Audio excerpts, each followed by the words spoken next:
সকলে সম্মানিত উপস্থিতি, এই জায়গাতে প্রত্যেকের কোনো পরিবার থেকে আসছেন।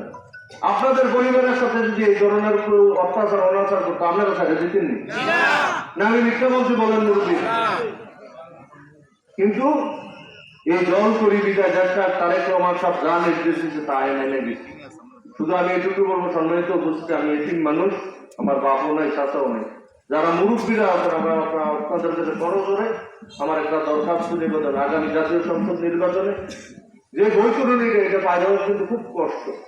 উপস্থিত সকলের দোয়া যদি থাকে, সার্বিক দোয়া সহযোগিতা ভালোবাসা যদি থাকে, ইনশাল্লাহ এই বৈতরণীটা পাওয়ার কোনো বিষয় কিনা বলেন। সম্মানিত উপস্থিতি, আপনাদের দোয়া ভালোবাসা যদি থাকে, আগামী জাতীয় সংসদ নির্বাচনে বাংলাদেশ জাতীয়তাবাদী দলের পক্ষ থেকে ধানের শীষ নিয়ে ইনশাআল্লাহ আমি নির্বাচন করব। উপস্থিত সকলের আদান সঠিক করে আজকে আর কথা বলা হলে উপস্থিত সকলের সুস্বাস্থ্য দীর্ঘায়ু কামনা করে